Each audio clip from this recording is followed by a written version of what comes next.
All right, watching a little bit of Notre Dame versus Miami college football game right now, and Notre Dame has the ball first to 10, and probably no at the 32, 33 yard line. So yeah, there you go. Let me get the sports out the way because I don't want to bore you all to death. I heard someone say something to the effect of uh, Michael Jordan going 6-0 in the NBA Finals, the most overrated stat of all time, and yeah.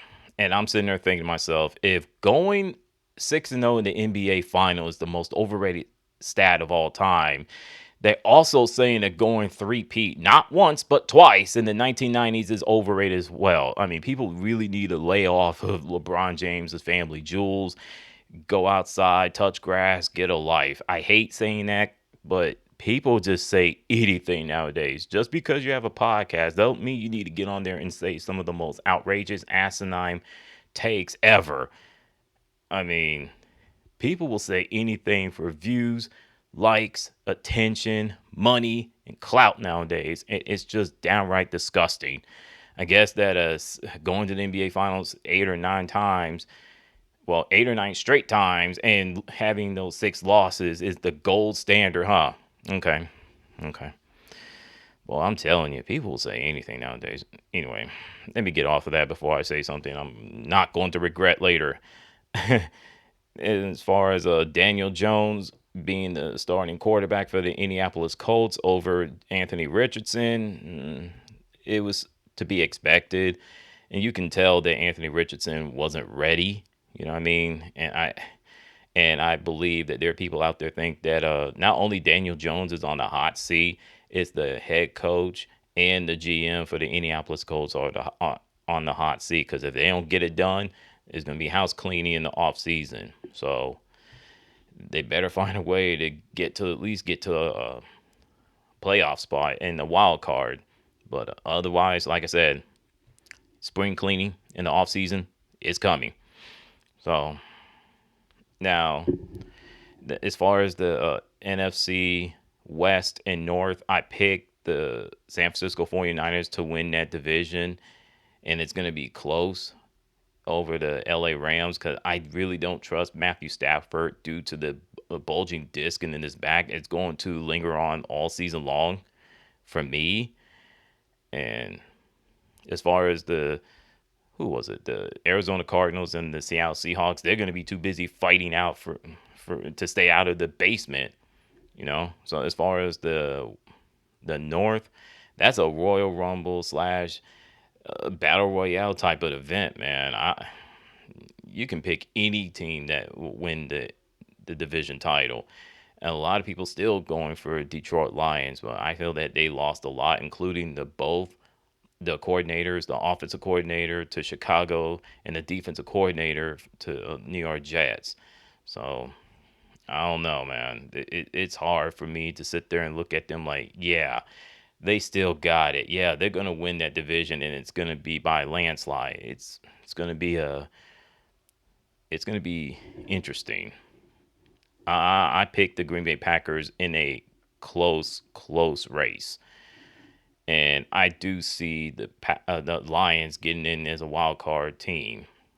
Eh, You could make a case that there could be 3 teams in the NFC North Division making the playoffs, and between the Chicago Bears and the Minnesota Vikings, that's hard too. Cause I'm like, you got the Chicago Bears, you got the offense and defensive weapons, and the new coach, and then you got the Minnesota Vikings. You're going with J.J. McCarthy, who's in his second year, but this will be his rookie season because he tore his ACL in his rookie year, which knocked him out all last year. And that's when Sam Darnold took over and had a monster year. I think that if Sam Darnold was still there with the Minnesota Vikings, I believe that things would change a bit. That's how I think. Now, as far as the AFC North and West, that's a black and blue division for the AFC North, and I still pick the Baltimore Ravens to win that division as long as they stay healthy and the defense find a way to help out the offense and not to mention not lose winnable games. They'll be fine. I don't trust the Pittsburgh Steelers. The Cleveland Browns, well, they got their own issues. And the Cincinnati Bengals, they got to fix that defense, man. It's just, for what I've heard, it's the same old story. So, as far as the AFC West, I still have the Kansas City Chiefs, but it's not going to be a walk in the park. I promise you. It's You got the LA Chargers and the Denver Broncos are coming for that division crown. People say they're not ready. Okay, but like I said, in the NFL, anything can happen. It is notoriously unpredictable, you know. And I would not I would not sleep on the Las Vegas Raiders, no matter how much of all the garbage they went through. Half of it's been, well, most of it's been self-inflicted. You know, I would not sleep on the Las Vegas Raiders, especially you got a head coach like Pete Carroll. So, what are your picks? What's your thoughts on the NFC West and North and AFC North and West picks? Now, before I get on out of here, Ari Lennox goes after the late great comedian Bernie Mac. Look, man, it's not as bad, if not worse, than what she said about 1990s sitcom TV show from Fox, Martin. Okay, it's nowhere near as bad or worse. I still think it's really silly for her to go after Bernie Mac. If she's gonna have the smoke for those two men, make sure she has the smoke for 1990s and the 2000s rap music. I highly doubt it. And something tells me she shouldn't be watching, comedy shows if she's that sensitive. Just want to move on from that one. Battlefield 6 being labeled as a Call of Duty killer.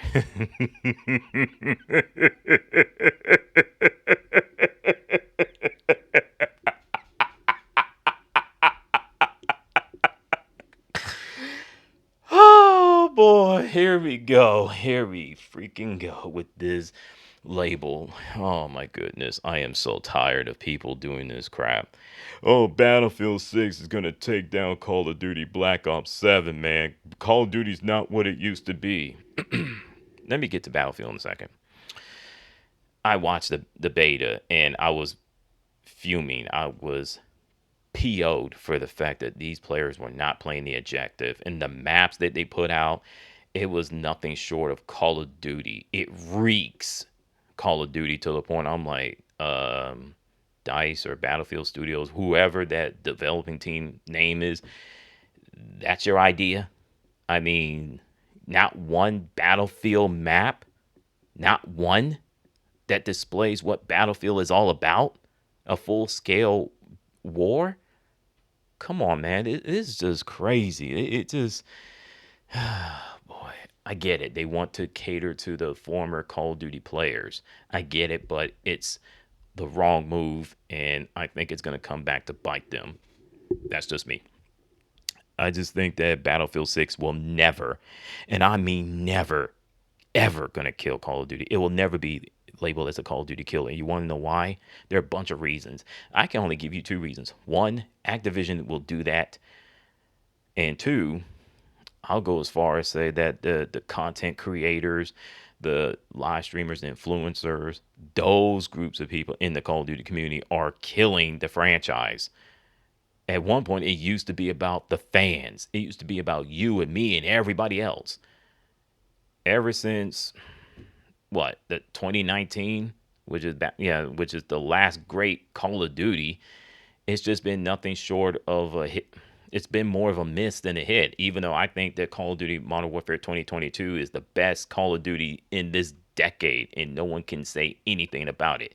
Yeah, it has its flaws, but it's better than Black Ops Cold War, Vanguard, Modern Warfare 2023, and Black Ops 6, and Black Ops 7 when it comes out in November 14th of this year. I don't care what anybody says.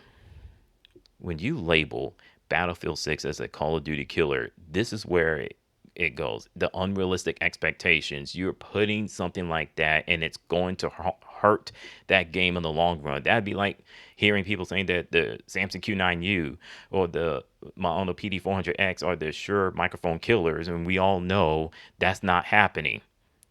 It will never kill Shures or the Rhodes. They've been around longer. Okay?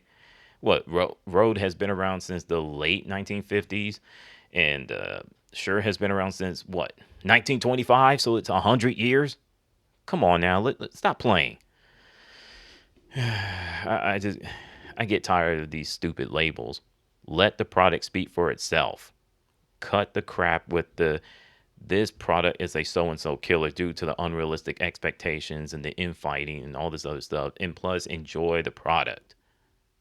Just shut up, enjoy it, and that's it.